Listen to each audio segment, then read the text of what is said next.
une personne, comme je vous le disais, suivant ce reportage d'Arnaud Gueffard qui est pertontiassé. Voici la ville d'Obala vêtue d'un manteau singulier. Activité presque morte sous une matinée de jeudi. Dans le champ visuel de notre faucon baladeur, des groupuscules constitués à 2 tons. D'un côté, des excités vengeurs, prêts à affronter le danger qui plane.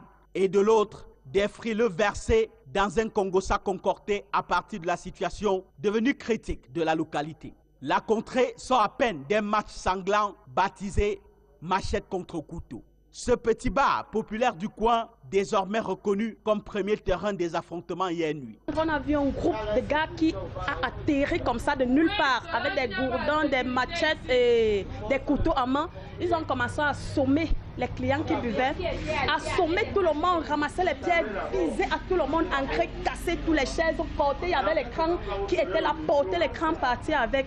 Après, ils sont partis de l'autre côté, massacrer encore. Et il y a un autre bar là-bas de l'autre, massacré pareil. Donc c'était affreux, horrible. Les ravisseurs, en fait, nous raconte-t-on, revenaient du cimetière enterrer l'un des leurs. Un certain Baba débrouillard larveur de véhicules, mortellement poignardé quelque temps plus tôt par son concurrent, au cours d'une bagarre entre 2 cocus. 2 enfants qui, semble-t-il, convoitent une même petite. Et c'est comme ça que la rixe a dégénéré au point où on peut déplorer une perte. Une affaire de petite donc, devenue véritable guerre entre les communautés en cohabitation. Des affrontements vont se poursuivre ce matin, barricades hissées sur la route, machette ou gourdin à main. Certains ont vite fait de parler d'une guerre entre Aoussa et Etol. Que non. On n'a pas les problèmes avec les Etol, mais c'est un groupe de bandits d'un quartier appelé Ekokasi. C'est eux qui viennent nous agresser. Ils tuent l'un de nos fils et ils viennent encore nous découper avec les machettes. Essayez aussi d'aller à l'hôpital, vous allez voir beaucoup de blessés. À l'hôpital de district d'Obala, justement, des cas sont en soins intensifs. Nous avons reçu 9 déjà. Bon, parmi les 9, il y a un qui a des blessures légères et les 8 autres ont des blessures graves à armes blanches, c'est-à-dire des coups de poignard, des coups de machette, des coups de couteau. Et nous avons pu sauver toutes les vies, il n'y a pas de vie en danger.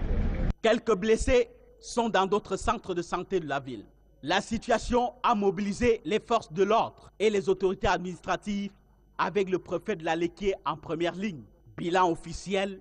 Outre ce meurtre d'hier, dont une personne morte, nous avons 12 blessés sous la main. La paix règne sur l'ensemble de la ville. Les affrontements ont cessé depuis plus de 4 heures et nous travaillons pour pérenniser cette paix qui vient d'être acquise. Patrouille pédestre et en voiture, des gardes improvisés dans les coins sensibles. La peur est sur la ville. Des gamins et des gamines coincés dans leur cachette.